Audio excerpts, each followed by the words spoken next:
উদয়পুর জামজুরি এলাকায় নিজ বাড়িতে আত্মহত্যা করলেন 22 বছরের এক যুবক। সে আগরতলা ইকফাই কলেজের কমার্সের ছাত্র ছিল। প্রেমিকার কাছ থেকে ভালোবাসায় আঘাত পেয়েই সে আত্মঘাতী হয়েছে বলে পরিবারের অভিযোগ। প্রেমিকার কাছ থেকে ভালোবাসায় আঘাত পেয়ে নিজ বাড়িতে আত্মহত্যা করল 22 বছর বয়সী এক যুবক। মৃত যুবকের নাম শুভ্রজিৎ দেব। ঘটনা উদয়পুর জামজুরি এলাকায়। জানা গেছে, আগরতলা ইকফাই কলেজে কমার্সের ছাত্র শুভজিৎ 6 মাস আগে ধর্মনগরের এক ছাত্রীর সাথে ইকফাই কলেজে পড়াশোনা করতে গিয়ে পরিচয় হয় তার। পরবর্তী সময় পরিচয়টি ভালোবাসার রূপ নেয়, কিন্তু শুক্রবার দুপুরে কোনো এক অজ্ঞাত কারণে শুভ্রজিৎ নিজ ঘরে আত্মঘাতী হয়। এই ঘটনা বাড়ির লোকজন দেখতে পেয়ে চিৎকার চেঁচামেচি শুরু করে। পরবর্তী সময় শুভ্রজিৎকে টেপানিয়া জেলা হাসপাতালে নিয়ে যায় পরিবারের লোকজন। সেখানে কর্তব্যরত ডাক্তার তার চিকিৎসার পর জানিয়ে দেয় শুভ্রজিৎ মৃত্যুর কোলে ঢলে পড়েছে। এদিকে মৃতের আত্মীয় পরিজনদের অভিযোগ, মৃত্যুর পেছনে ধর্মনগরে সে মেয়েটি জড়িত রয়েছে।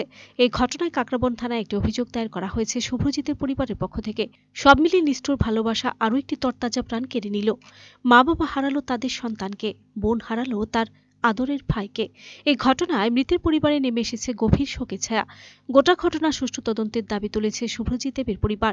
এখন দেখার, কাকরাবন থানার পুলিশ তদন্ত করে মৃত্যুর কারণ বের করতে পারে কিনা। নাম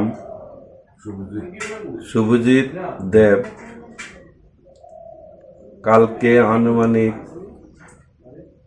1:42 নাগাদ সে আত্মহত্যা করে।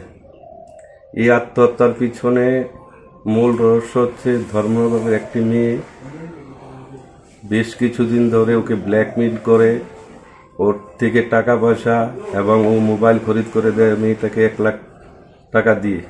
এই ধরনের ব্ল্যাকমেইল মেয়েদের কঠোর থেকে কঠোরতর শাস্তির জন্য আমি সাংবাদিক বন্ধুদের দ্বারা সবাইকে আমন্ত্রণ করছি, এই ধরনের ব্ল্যাকমেইল মেয়েদেরকে